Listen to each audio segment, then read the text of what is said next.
Congratulations. Interesting victory, large vote share. The numbers could have been greater. But I said earlier, it was all elections are about victory and losing, who wins, who loses, and about momentum. Do you think you've got the momentum for 2019? Arnab, very clearly, the people of India have once again shown that they have confidence in the leadership of Prime Minister Modi. They have once again shown that development will be the agenda for the country in the days ahead.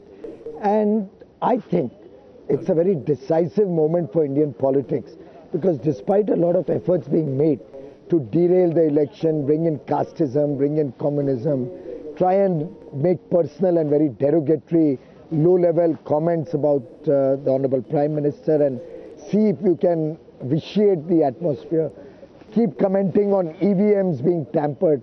I think all in all, every effort was made to try and deflect the people from development. This message is a deep message that this country is now prepared to work for a brighter future for all sections of society.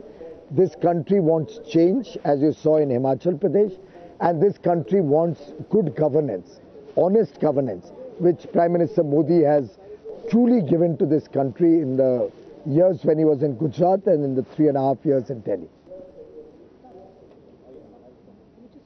Yes. Piyush, if you don't mind, I think the mic is under your jacket. So we just, open it up a little bit so we can hear your voice with clarity. Many thanks for that. Piyush Goyal, if we were looking, thank you very much. If you were looking at the overall numbers, we can look at the nuances, details. We'll look at it another time. The politics of it is evident in a certain tweet that has been sent out by your friend, Mr. Chidambaram.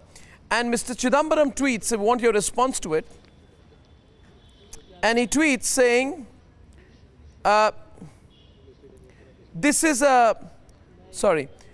there is an electoral victory and there is a political victory.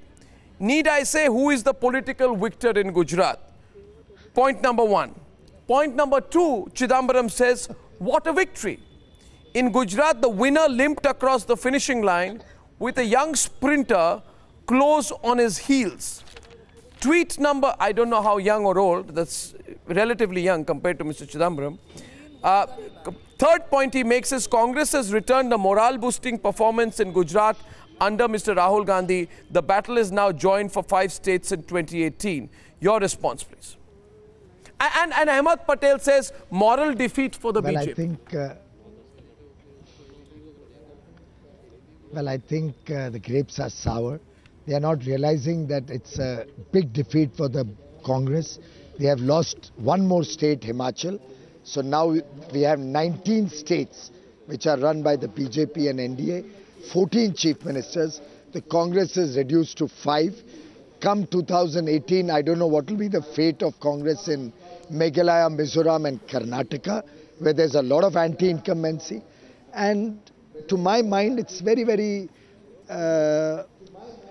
unfortunate that Mr. Chidambaram cannot get over the fact that the people of India have rejected his economics, his work as the finance minister, and once again, they have acknowledged and supported the work that Prime Minister Modi and Finance Minister Mr. Jaitley are doing. In a series of election victories in the last 3.5 years, the people of India have supported good governance, they have supported development, they understand that the work that this government is doing is honest and is preparing India for a very bright future and decades of development. Sadly, Mr. Chidambaram lived for the day this government is living for a bright and glorious future for India for decades to come. You were part of the scripting of the campaign in 2014. Did we just see the Prime Minister script the campaign line for 2019, which ran, Abhishek, I think you heard it, he repeated that line 2-3 times on Vikas. You remember, Shubhrashta, what the specific line was? Jeetega Vikas. Jeetega Vikas. Yeah, Jeetega Vikas was the line, and he made people repeat it. Have you scripted the line for 2019? Well, I don't think Prime Minister Modi is working for an election or two, he's working for the nation. And this has been his credo when he was Chief Minister of Gujarat, when he's been the Prime Minister of India. Development has been a singular focus, along with good governance and a corruption-free regime. We have seen him consistently work for the betterment of every section of society. And I've said it to you earlier, Arnab. Whenever a choice has to be made, he has always said what is good for the country will prevail, not what is necessarily politically right. We have worked for the good of the country, for the good of the people of India consistently. We shall continue to do that in the future. And with the work that this government is doing, it's very clear that Jeetega Vikas, the victory will finally be only of development, good governance and prosperity for the people of India.